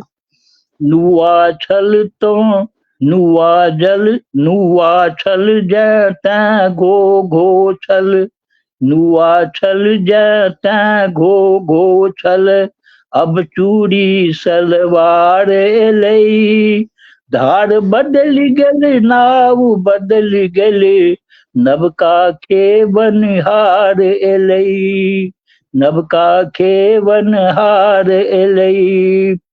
तीन संझू बरियाती उठि गेल, एक संझुओ अब रहल कहाँ, दिल्ली कलकत्ता मुंबई में बरियाती ले नोत कहाँ, दिल्ली कलकत्ता बम्बई में बरियाती ले नोत कहाँ। कन्या मुँह स्वयंवर में देखौलनि, कन्या मुँह स्वयंवर में देखौलनि, आब सुहागक काजे की, डर आँखि सँ भेल निपत्ता, अब कन्या के लाजे की, अब कन्या के लाजे की। नव कन्या बरसाइत न पूजथि, लोढ़थि नहीं मधुश्रावणीक फूल, बड़ बेचारा बिसरि कोजगरा, भागि पड़ै अपन स्कूल, बड़ बेचारा बिसरि कोजगरा, भागि पड़ै अपन स्कूल।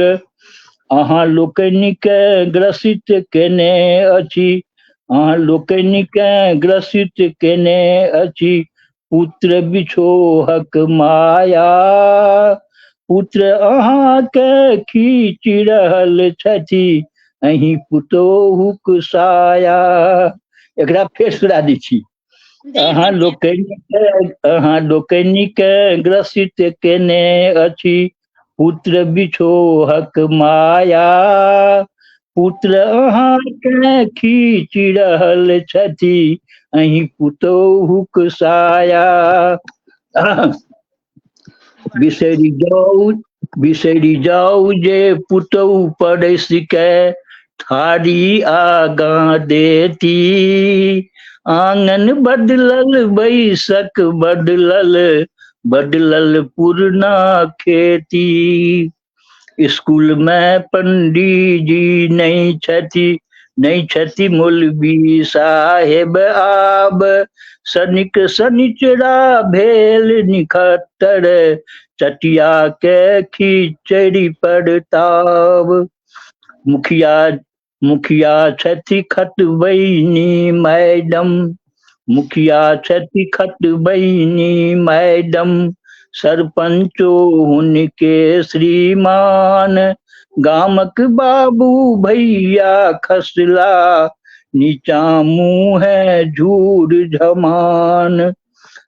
गामक पोस्ट ऑफिस बंद भ गेल, नहीं मनियार्डर नहीं चिट्ठी, हाथे हाथ मोबाइल ऐप सँ घरे बैसल खटमिट्ठी, घरे बैसल खटमिट्ठी।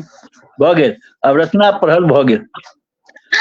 बहुत ही सुंदर अपने के रचना, बहुत ही नीक। अहाँ के पोथी सब के बारे में एक बेर हम चाहब कि सब गोटा के बता दिए। पहिल रचना हिंदी 1968 में आर्य वर्ष में प्रकाशित भेल रहे। 1968 में पहिलुक रचना हिंदी में अहाँ के प्रकाशित भेल। मैथिली में पहिल रचना 1968 में मिथिला मिहिर में प्रकाशित भेल रहे और काव्य संग्रह 2010 में प्रकाशित है उच्चैर बैसु कौआ काव्य संग्रह। अहाँ के पास एखन पोथी उपलब्ध छै कि ई सब? ई पोथी छै एखन अपने के उच्चैर बैसु कौआ काव्य संग्रह अपना के पास उपलब्ध छै? तीनटा छै, एकटा हमरा लग रखे, दूटा एक्स्ट्रा छै। अहाँ के चाहिए? जी जी जी हाँ बिल्कुल हमरा चाहिए। और एक एही गदह बेर में कविता गीत गजल बा। तेसर कविता संग्रह जेना ओ कहलनि साक्षात्कार संग्रह अछि और एखन प्रेस में अछि। ई सब एखन अहाँ के बस दूटा उच्चैर बैसु कौआ एही गदह बेर में और प्रेस में गदह बेर वाला छप गेलै। हाँ ई दुनूटा हाँ उच्चैर बैसु कौआ एही गदह बेर में ई दुनू अहाँ के प्रकाशित अछि। आ प्रेस में जे एखन अहाँ के अछि पोथी से हम एक बेर नाम जैसे से पढ़ि लै छी। जेना ओ कहलनि ओ छप गेलै। हाँ ओ छप गेलै। हाँ हमरा पास अछि कंसो ई छपल अछि। हाँ छपल छै। अच्छा हमरा पास किताब छै। मिथिला धाम नहीं वो नहीं छपले। अच्छा अक्षर चानन जखन जे जेना टिप्पणी संग्रह घुंघरू मट्ठा श्याम कथा संग्रह और पत्राचार पत्र साहित्य ई अहाँ के रचना जे छै से एखन प्रेस में ई सब पोथी। और उच्चैर बैसु कौआ जे अहाँ के काव्य संग्रह है से पोथी बड़ा ही अहाँ के केना मन आयल कि ई पोथी के यह हम नाम राखी से किछ बतबिए? हाँ एकर कारण छै जे एकर अधिकांश रचना भेल छै आसाम में। हम 1983 से 1997 तक हम आसाम में रहिए सब परिवार। अच्छा तो में कविता सब लिखलिए, पत्रिका सब में छपल गेले। तो हमरा भेल जे एकर शीर्षक की राखल जाए। तो हम देखलिए जे ओइठाम आसाम में अखनो ई प्रथा छै यदि बहिन सबके जेना राखी होइ छनि, भरदुतिया होइ छनि, तो सब भाई के बाट तकै छथिन जे हमर मैंने किनको 4 गो भाई छथिन तो कोन भैया एता हमरा से नोट ले ले। तो ओइठाम आसामी सब की करे छै सूप में 4 कुड़ी चाउर राख दे छै, 4टा कुड़ी आ ओकरा से अंगना में छोड़ दे छै। तो देखैत रहे छै जे कौआ जे छै से जे कुड़ी में चोंच लगा दै छै, अगर पुवरिया में लगेलकै तो बुझे छै हमर पुवारि गांव वाला भाई आयत, एकरा कहै छै उचारब। तो हमरा दिमाग में आयल जहाँ लोग परदेश में रहे छै तो ओकरो गाम पर ओकर परिवार ओकरा जे छै से ओकर एबाक बाट तकैत रहे छै कहिया आयत। फगुआ में नहीं आयल तब दुर्गा पूजा में आयत कि छठ में आयत। तो तैं हमरा दिमाग में आयल हमर अधिकांश कविता मिथिला मैथिली पर आधारित छै, ओहिमे ग्रामे से आधारित छै। तैं ओकर नाम हम रखलिए उच्चैर बैसु कौआ। बिल्कुल सही। और हमरा स्मरण है जब हम सब छोट रहिए, बहुत छोट रहिए तखन फोन के सुविधा नहीं रहे, कम सुविधा रहे। के पास फोन अवेलेबल भी नहीं रहे हर व्यक्ति के पास। ये छोट में जन हमर सब के दादी रहे और नानी सब रहे जे ये कौआ के किछ खाय ले दे, पूछे कौआ की आबि रहल छै की। त हम सब उचारैत रहे दादी नानी आब तक कौओ नहीं भेटै छै। हाँ फोन के जमाना निकले थी तुरंत कॉल कर दे छी कि हम आबि रहल छी। आब जनरेशन की आइ के हमर सब के बच्चा के एकर मतलब तक नहीं पता थे। तो बिल्कुल समय का बहुत बदलाव एले है। बहुत ही जैसे सुंदर अहाँ के पोथी के नाम बहुत ही मन प्रसन्न भए गेल अहाँ के पोथी के नाम सुनिकऽ। इहो एखन के टाइम में एकटा चीज जे हम कखनो हम अपन बच्चा सबके देखैत कहै छियै जे गदह बेर बुझते न छै, जे गदह बेर कहै छै जेना कि हम सब समय में जे छै से पैर हाथ धोइ के भगवान के दिया देखा के पूजा करैत रहिए। और एखनका टाइम में बच्चा सब क्लास में रहे छै, कखनो म्यूजिक क्लास में, कखनो डांस क्लास में या कखनो ट्यूशन में, तो बच्चा ओइ समय में पढ़ैत रहे छै। एखन हम एकटा जे जैसे अपन रिसर्च करलिए तो ओहि रिसर्च में हम ई देखलिए जे कि जेना कि 16 सोमवार करे छियै तऽ ओकरा कहै छै प्रदोष काल, जकरा अपना सब कहै छियै गदह बेर। तखन ओ काल कहै छै, आ ओहि काल में कहै छै कि अहाँ भगवान की पूजा करियौ, भगवान की पूजा बहुत ही कहै छै कि बढ़िया काल होइ छै। ओहि काल में भक्ति के कनिटा होना चाही, पूजा पाठ होना चाही ओहि काल में। आब तऽ ओ काल के कोनो महत्वे नहीं रह गेले हैं, बस ज्योतिषी सब जे छै किछ किछ कहतनि कि इस समय में पूजा करू, इस समय में आराधना करू। और अपन सबके गाँव में, अपन सबके घर में एखनो उस समय में पैर हाथ धोइ के दिया जला के आरती करल जाइ छै। ओ शब्द के बारे इहो पोथी के बारे में हम चाहबै जे कनिटा बताबियो कि अहाँ केना सोचलियै। ठीके कहलियै। गदह बेर के मतलब ई भेलै जे आब हमरा सबके जे जीवन छै से एकटा संपूर्ण जीवन अगर 24 घंटा के छै तऽ हमरा सबके तऽ आब गदह बेर छै। सूर्योदय बीत गेलै, बड़का दुपहर बीत गेलै, हम सब अखन रातियो में नहीं है, गदह बेर 70-75 के बीच में वो गदह बेर में रहे छै। तो ओहि बात हमरा दिमाग में आयल जे एहि वयस में रहला के बाद गदह बेर में लोग सब की सोचे छै।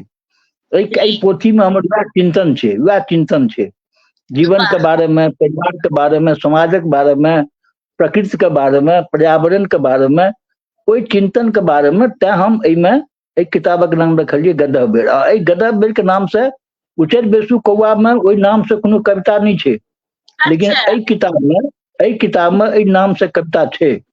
तो आब समय नहीं है, नहीं तो हम सुना देतों, अखन समय आब अहाँके बहुत भऽ गेल। तो वो हम रखने छियै। ओकर उद्देश्य वएह रहै जे जीवन के गदह बेर 70 से 75 हम बुझे छियै जीवन के गदह बेर जेना कहलियै ने प्रदोष काल, तो उस समय में अहाँ पैर हाथ धोइ के भगवान के देखाओ ने, ओने बेसी अन्हारे छै ने अहाँके जीने छै, ओकरा गदह बेर कहल जाइ छै। अखुनका बच्चा सबके सेहो ई शब्द सीखे के लेल पते नहीं हेतै। आर एकटा इहो शब्द छै से एखन अपन सब के बोलचाल में कहै छै ने विलुप्त भऽ रहल ये, जे अहाँके एकटा पोथी अछि वार्ता कथा संग्रह कंसो। ई कंसो शब्द भी जे छै से विलुप्त भऽ रहल छै, जे देख रहल छियै जे लोग जी। हाँ, हमने दू आदमी गप करे छै, दू आदमी भीतर में गप कऽ रहल छै, बाहर से केओ कान से ओकरे कंसो कहै छै।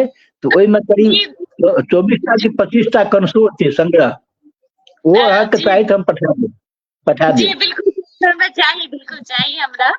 और अहाँ के जे पोथी के नाम सब हमरा बड़ा ही सुंदर लग रहा है, घुंघरू मट्ठा श्याम, इहो अहाँ के संग्रह छै। ई कथा संग्रह में घुंघरू मट्ठा श्याम की केंद्रित कए कथा लिखलिए हैं?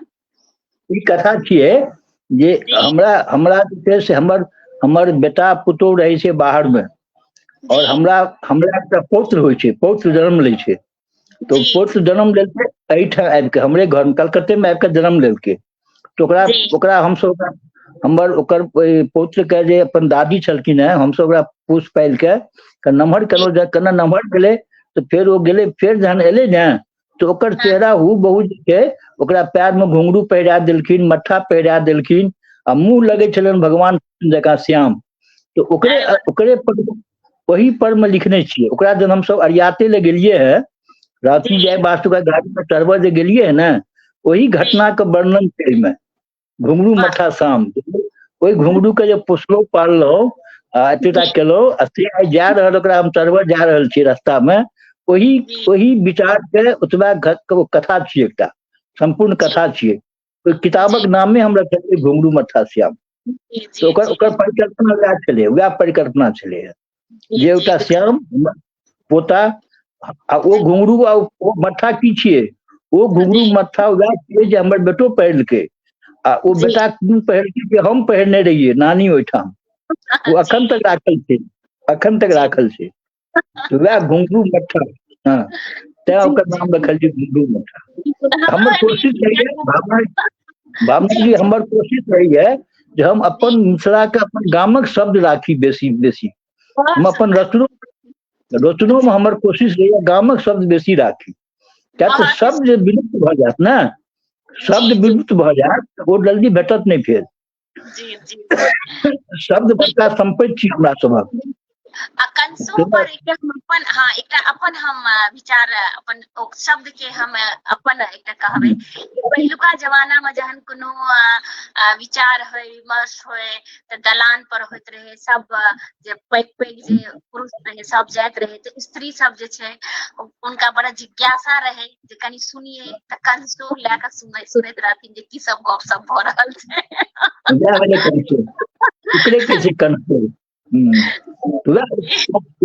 ओहिमे जे कथा सब छै ने से ओ कंसोहे छियै, डिफरेंट डिफरेंट एस्पेक्ट पर डिफरेंट। वो हम पठा देब, अहाँके पठा देब। बिल्कुल बिल्कुल पठा देबै, हम अहाँके एड्रेस पठा देबै। बहुत ही सुंदर, अहाँके बहुत सारा जे छै से सम्मान भेटल अछि, तऽ हम एक बेर चाहब कि एक बेर पढ़ि लिए।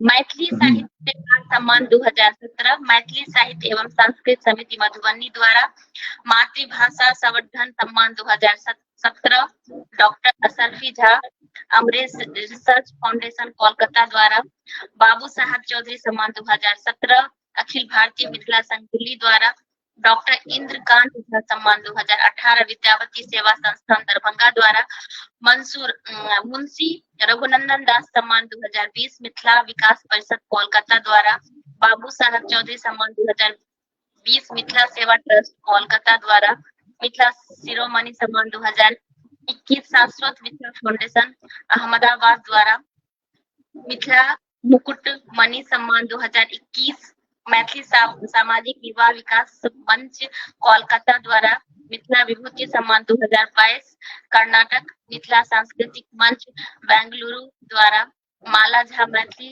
सृजन सम्मान 2023 मैथिली सृजन दरभंगा द्वारा मैथिली विभूति सम्मान 2023 विद्यापति सेवा संस्थान दरभंगा द्वारा मिथिला शिखर सम्मान 2023 मिथिलांचल सर्वांगीण विकास संस्थान बेनीपट्टी द्वारा नंबर सीरियल के अशुद्ध सुधारी देल जाए ओ अच्छा सॉरी एक मिथिला विभूति सम्मान 2024 प्रवासी मैथिली उद्योग और व्यवसाय समिति मुंबई द्वारा अटल मिथिला सम्मान 2024 पूर्वोत्तर मैथिली संस्कृत समिति गुवाहाटी द्वारा और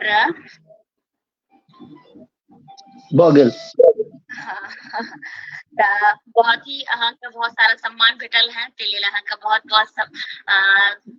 बहुत बधाई शुभकामना। और एनहिए अहाँके जे भी बाजे के रहैया जे भी कहे के रहैया जे उचित रहे छै सएह बाजे छी, जे कि आइ के टाइम में बहुत अभाव भ गेले हैं। और हम एकटा बुद्धिजन जतेक बुद्धिजन छथिन जे श्रेष्ठ छथिन उनका से हम यह कहबे, हम अपन विचार दे छिए, भ सके कि हम गलत हुई कि अगर कतो किछ गलत भ रहल छै और अहाँ के नजर में अगर ओ पड़ गेले आ अहाँ अगर चुप छिए त एकर मतलब भेले कि ओहो में अहाँ शामिल छिए, अहाँ के चुप रहबाक भी अहाँ ओय में शामिल भ गेलिए अप्रत्यक्ष या प्रत्यक्ष रूप से। त ई नै हेबाक चाही, कियाकि अहाँ सब मिथिला के विभूति छिए, मिथिला के रत्न छिए, मिथिला के एखन तक के वर्तमान जे छै से आगा अहीं सबके जे लोक के विचार अहाँ सब जे लोक के एकटा कहै छै ने कि हमर ई छथिन हम इनका अपन हीरो माने छिए, या ई हम इनके प्रतिष्ठा इनके देख के हम आगू के सीखब, तो से अहाँ छिए। त अहाँ सब जे कदम उठेबे वह नया पीढ़ी आगू के देख के एकटा जे छै से बहुत पैघ लोक के अनुभव रहते। त एक रति सोच समझ के जरूर अपन निर्णय देल करियो, आ जरूर कोनो गलत लागत तो जरूर हस्तक्षेप करियो, ई हमर आग्रह करबद आग्रह अछि। अगर हम गलत हुई त भ सकैया बहुत बढ़िया कहली, बहुत बढ़िया कहली, बहुत बढ़िया। कियाकि बहुत जगह हम देखै छियै कि चुप्पी साध ले छथिन बहुत गोटा, तो ओ नहीं हेबाक छै त गलत छै, ठीक ना। और हमरा मोनक बात कहलिए हमरा मोनक बात कहलिए जी जी जी ओ नहीं हेबाक चाही, चुप्पी नहीं सधबाक चाही, गलत छै त छै गलत छै त गलत छै, हम ही क्या न रही क्यों भी छै त पर जरूर हेबाक चाही। बहुत अहाँ के धन्यवाद। मैं और बहुत एकटा रचना हम चाहब कि दुनू पोथी जे अहाँ के पास अवेलेबल छै तऽ जरूर सुना दियौ। एखन कोनो एहन बात नहि छै, सुनै छै आ सकै छियै। अच्छा जी जी अच्छा एकटा सुना दै छी। जी, पोथी छै तऽ देखा भी दियौ अगर अहाँ के आसपास छै तऽ।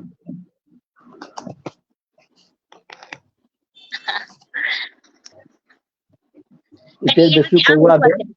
हाँ हाँ, एक रति आर ऊपर करियौ। हाँ, उच्चैठ बैसु कौआ। हाँ हाँ, जी जी, बहुत ही सुंदर। जी जी जी, सुनायल जाय जी। ईटा छै या ई गदह बेरब। हाँ, गदह बेरबन जी जी, बहुत ही सुंदर। ठीक छै, एकटा हम सुना दै छी। जी, दोनों में से एक एक सुना दियो, दोनों पोथी में से। दुनू में से ने? अच्छा जी अच्छा, जी पहिने पूर्णा में से सुना दै छी। जी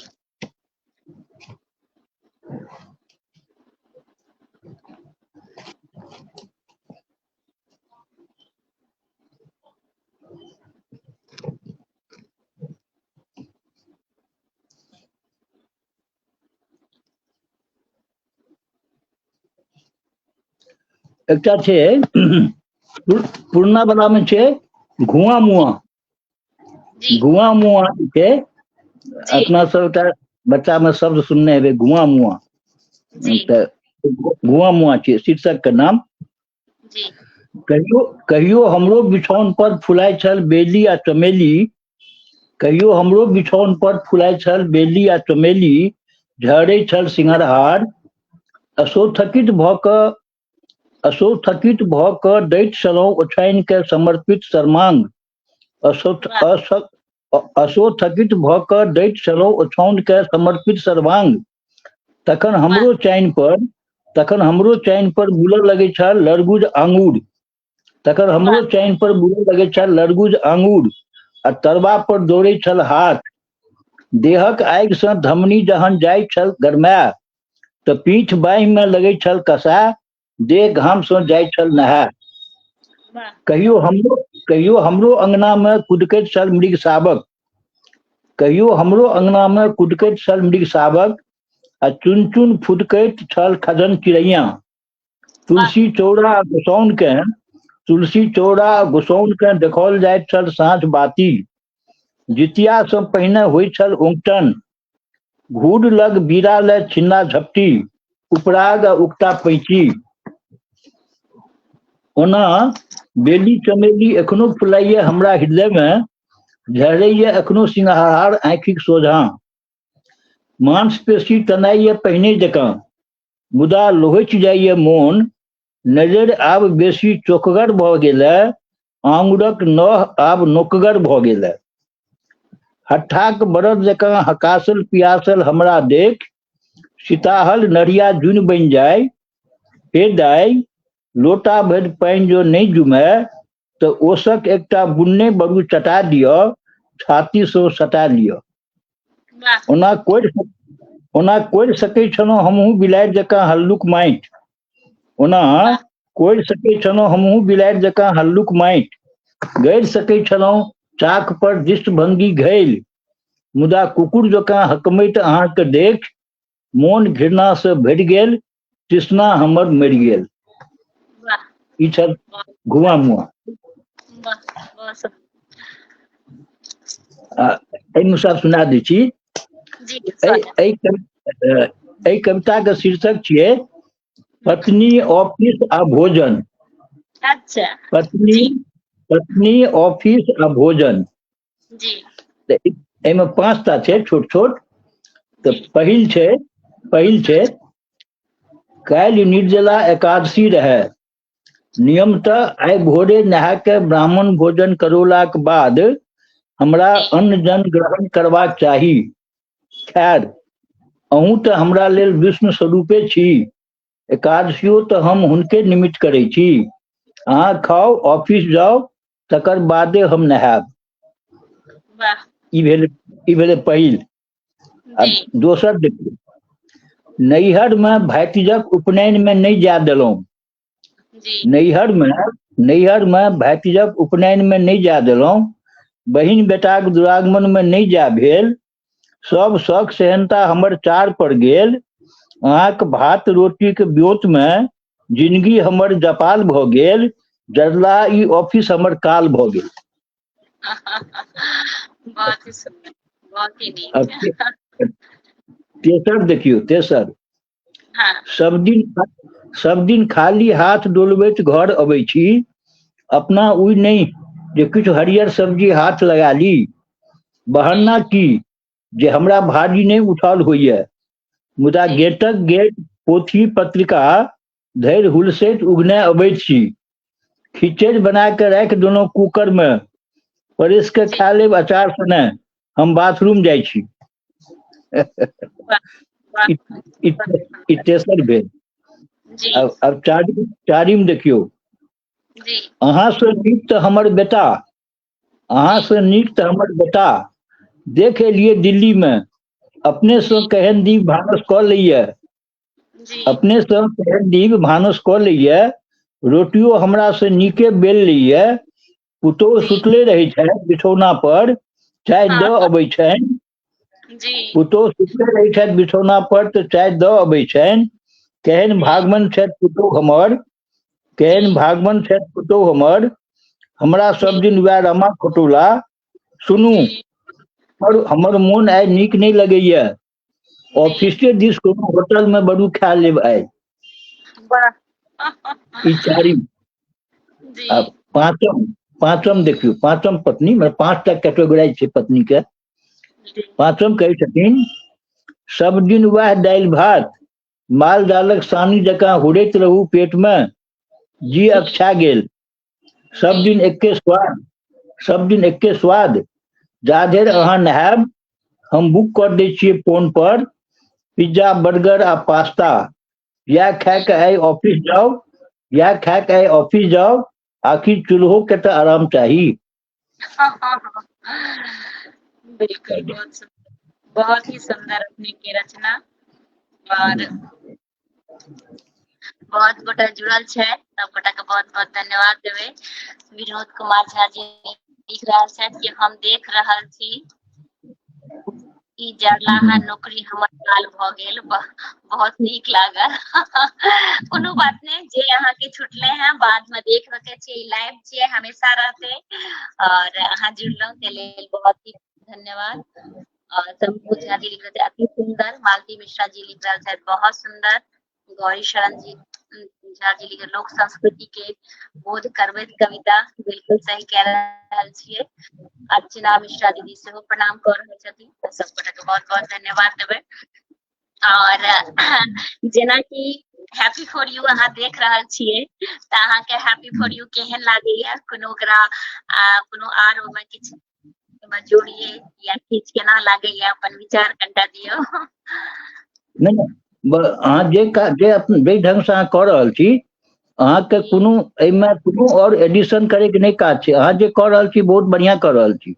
हाँ, एकटा सुझाव हमर रहत, एकटा सुझाव ई रहत जे थोड़े पुरान कवि सबके, मने हमर समकालीन जे पुरान कवि छथिन से कोनो बेर हुनका बजा लिया, कोनो एकदम नव कवि के बजाओ, तो ओहिसे सुविधा की हेतै जे श्रोता सबके दुनू स्वाद भेटतनि, पुरनो चौर के स्वाद भेट जेतै न, नवको चौर के स्वाद भेट जेतनि। तो ई हमर एकटा सुझाव रहत जे हाँ, मने एक बेर के पुरान चौर, एक बेर के नवका चौर, नव तूर के एकदम पुरान तूर के, तो ई एकटा कने की हेतै जे मने हमरा बुझनाइ हमरा नीक लागल, लेकिन ओना अहाँ के जे बढ़िया लागे बिल्कुल सही कह रहा है। हाँ, बिल्कुल सही कह रहे थे, और जरूर हमार प्रयास रहते कि नया और पुराना दोनों तरह के लोग आती, और ये काव्य धारा चलत रहा, अहाँ सबके आशीर्वाद भेटत रहा। और हमर एक आर अपने के प्रश्न है कि जिंदगी में बहुत सारा अनुभव भेल हेतै, त अपन अनुभव के आधार पर हमरा सबके लेल दू शब्द। हमर अनुभव के आधार पर हम तो पहले कहलहुँ जे हमरा जीवन में हमरा और कोनो अवगति नहीं है। हम पहले कहलहुँ हम बहुत बेलूर आदमी छी, हमरा सिस्टम नहीं खोला भैया, ने कंप्यूटर चलबा भैया। हम जीवन में जन्म लेलहुँ, जन्म लेलाक बाद जे हमरा माथ में आयल तऽ हमर अनुभव के आधार पर इएह कहब जे अपन सब गोटा काज करू। धिया पुता के अंग्रेजी मीडियम में पढ़ाओ, कोनो दिक्कत नहीं छै। ओकरा IAS अफसर बनाओ, विदेश पठाओ, कोनो दिक्कत नहीं छै। लेकिन अपन जे मातृभाषा मैथिली छै से धिया पुता के, चाहे गामक माय हुए चाहे प्रवासी माय हुए, ओ दुनू के कर्तव्य बनै छै जे सब भाषा सीखे हो। तो हम की केने छी, हम वह बात बजै छी जे हम अपने करै छी। हमर नातिन अछि दिल्ली में, तो अहाँ जाके कखनो अहाँ ओकरा इंस्पेक्ट कऽ सकै छियै जे हमर नातिन अंग्रेजी बजैया, हिंदी बजैया, तेहने शुद्ध मैथिली बजैया। तकर कारण छै हमर हिदायत छलै है। हम अपना बेटी के कहलिए जे जमाय दे बेटा कौन हिंदी में गप करे ले, आ तू गप कर मैथिली में, आ स्कूल में अंग्रेजी में मैडम पढ़ेते। तो ई प्रयोग हमर साबित भ गेल जे हमर नातिन मैथिली में गीतो गबैया, मैथिली में गपो करैया, और मैथिली में छोट छोट कवितो कहानी लिखैया। हमर तहिना हमर पौत्र 8 वर्षक अछि। ओ जहन रांची में छला है, तो रांची में रहे तो माय बाप दुनू अंग्रेजी में गप करे, हिंदी में, वो बुझबे नहीं किछ करे। हम ओकरा जहन कलकत्ता जहन आबि गेलै बदल के, आब 2 साल भेले है, तो हम ओहि बच्चा के, हम हमर पत्नी, हम शपथ खा लेलहुँ जे हम तोरा से मैथिली में गप करब। आब हमर वो पोता शुद्ध मैथिली बजैया, हनुमान चालीसा पढ़ैया मैथिली में, गीतो गबैया मैथिली में। तो चूंकि हम ये अपने केलहुँ हँ अपना परिवार में, तैं हम ई सबके रिक्वेस्ट करब, आग्रह करब, कह चाहब ई संभव छै, कोनो बड़का काज नहीं छियै। ऐसे होइ छै कि हम क्या ई बात कहलहुँ, एहि दुआरे ई बात कहलहुँ जे मैथिली जे छियै अपन भाषा जे छियै, जेना वंश में होइ छै ने जे अपन संपत्ति धरोहर सब ट्रांसफर भ जाइ छै ऑटोमेटिक, तेना भाषा के जे छै ओकरा जाबे बाजि के नहीं सिखेबै ताब वो ट्रांसफर नहीं हेतै। अहाँ यदि अपना बच्चा के हिंदी अंग्रेजी सिखेबै तो मैथिली बिसरि जायत। तो मैथिली जखने बिसरि जायत तो मैथिल नहीं रहत, आ जब मैथिल नहीं रहत तो ओकर आइडेंटिटी खत्म भ गेलै, पहचान खत्म भ गेलै, तहन तो कोनो जाति भ जायत। तो अपन मैथिल बनल रखबाक लेल, चूंकि अहाँके बच्चा के या अहाँके हमरा सबक जन्म मिथिला में भेल है, तो हमरा सबक ई नैतिक दायित्व बनैया, ई कर्तव्य सेहो यऽ जे हमसब मिथिला के ऋण खेने छी। तो मैथिली के बचेबाक लेल मैथिल बनल रहब जरूरी छै, और मैथिल बनल रहबाक लेल मैथिली बजनाइ जरूरी छै।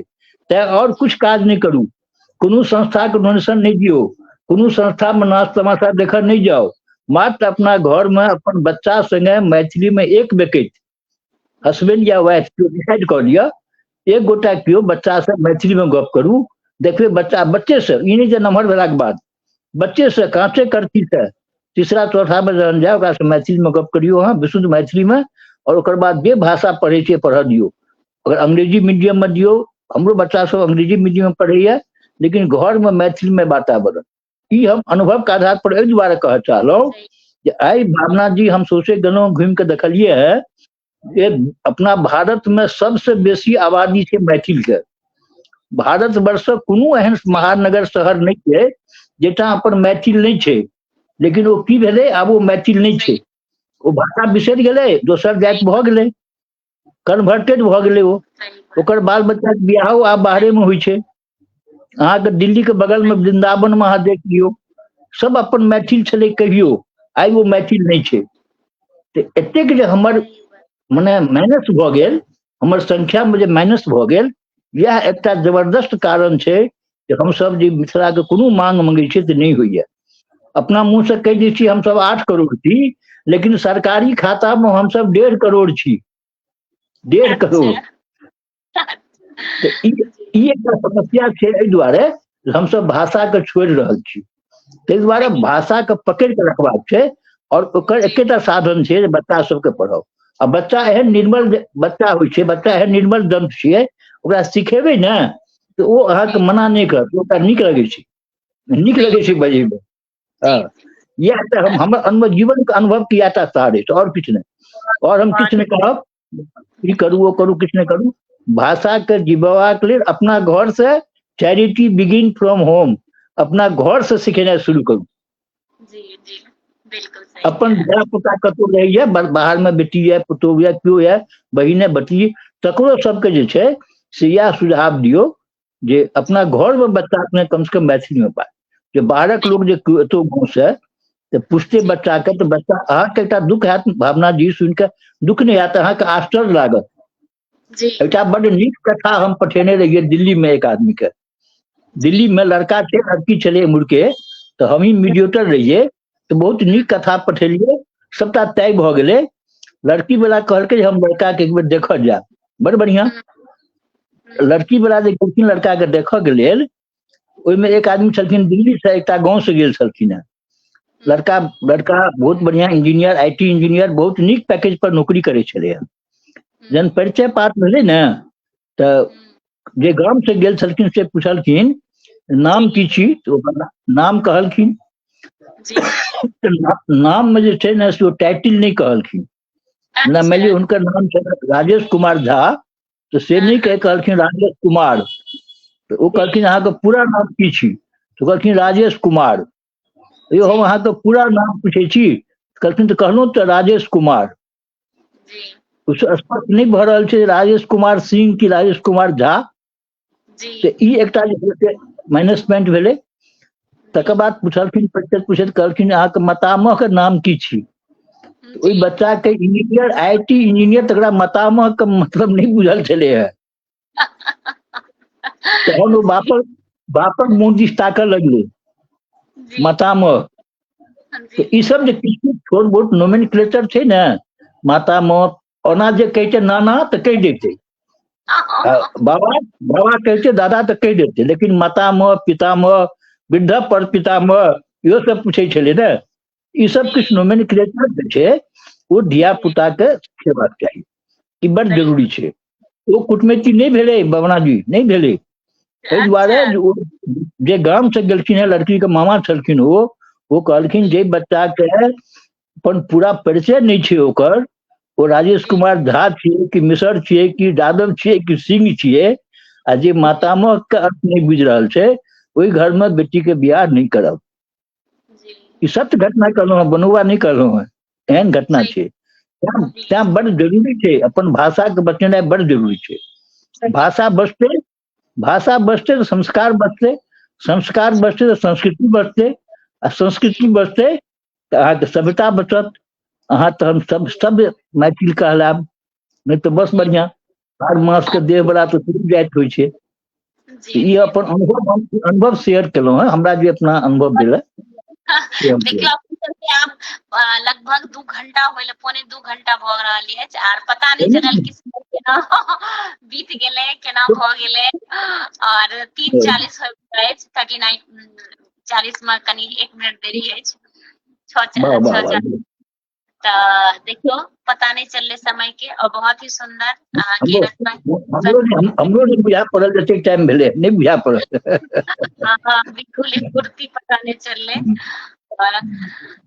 नहीं बहुत बहुत बढ़िया काज करै छी भावना जी हैप्पी फॉर यू जे छै से एकटा इतिहास गढ़ि रहल छै मिथिला के लेल मैथिली साहित्य के लेल बड़ा बढ़िया इतिहास गढ़ि रहल छै और अहाँ बहुत पैघ काज कर रहल छी अहाँ बहुत सक्रिय छी अहाँ हाउस वाइफ रहैत बच्चा सबके सम्हारैत अपन समाज अपना भाषा के एते काज अहाँ कर रहल छी अहाँ कतेक पैघ काज करै छी अहाँ नहीं बुझि रहल छियै समाज बुझि रहल छै हम सब बुझि रहल छी बहुत पैघ काज कर रहल छी बहुत बहुत अपने के धन्यवाद जी और यही के साथ आई के लाइव समाप्त करब जते गोटा जुड़ल छी जे बाद में जुड़ब सब गोटा के हृदय से धन्यवाद दै छियै और अहाँ से आग्रह कि जहन एक बार समय हुआ त ई लाइव के कमेंट्स का एक बेर देख लेबै और सब गोटा के प्रणाम जय मिथिला जय मैथिली एखन सावन शुरू भ गेल एखन पंचमी रह अपन सबके मधुश्रावणी पावनि जे पूजे छै पूजनिहार सबके बहुत बहुत शुभकामना बधाई